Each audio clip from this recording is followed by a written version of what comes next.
All right, here we are. Hello there, Twiggy. You look marvelous, doesn't she? This is Twiggy, my cedar dugout canoe, and she is really there. I mean, look at this, man. She's got a point, a little rounded yet, but we're gonna fine tune that. And but she pulls up nicely, and there's a little symmetry I'm working on yet. And little here, a little there, and believe me, this is going to straighten out beautifully. Right now, the gunnels are real wide on top, and I kind of like them.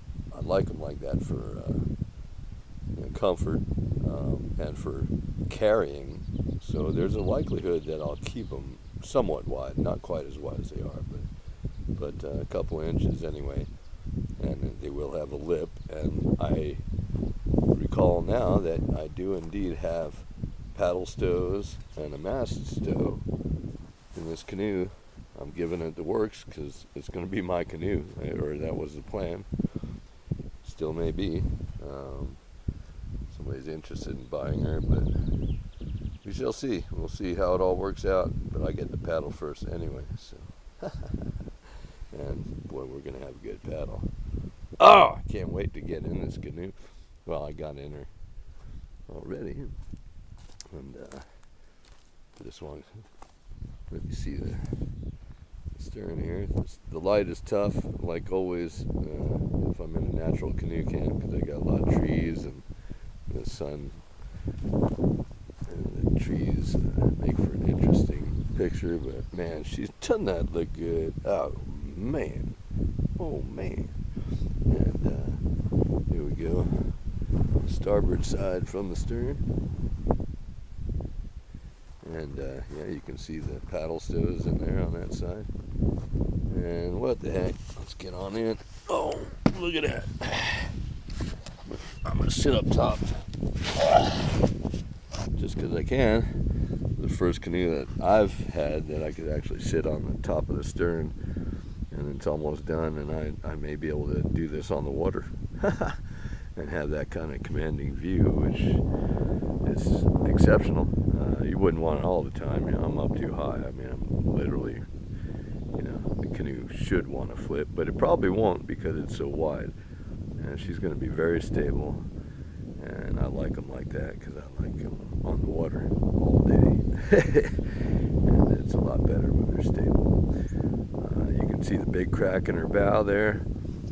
And, well, let's walk down there. She is pretty flat on the bottom. I've got these knots though that are all protruding a bit yet, and I've got to bring them down. But that bottom is almost done, and I just have to find the edges a little better. It's been hard finding the edges because of all the knots, and they're in very bad places, and I'm trying to, you try and get it to a place where they're not in a bad place, but it's almost impossible. This one, Twiggy's a naughty one. Very much a naughty one, but you can see that bow crack now. In particular, that one is what bothers me. All of them were here, and they've just opened up more. A couple of them a little bit, but I gotta say the sloppy epoxy that I've done and the big patches that you can see there, that's the bow, are holding up nicely. And it is a bit of a mess, but I did it that way on purpose because I'm going to get rid of most of that and probably do a lot of grinding because I don't want to damage the ads with the heavy epoxy. I'll dull it at the very least. So, but we'll see. Yeah, there's just not much to come off, and then I'll be filling the gaps, of course, and once she's sealed, I'm just going to oil her. I think I am just going to use possibly coconut oil. I really think that may be my experiment for this one, and we'll see what happens. She loves the oil, and she needs it bad, but I can't oil the cracks now or they won't epoxy, so I'm in a bit of a time crunch, I suppose.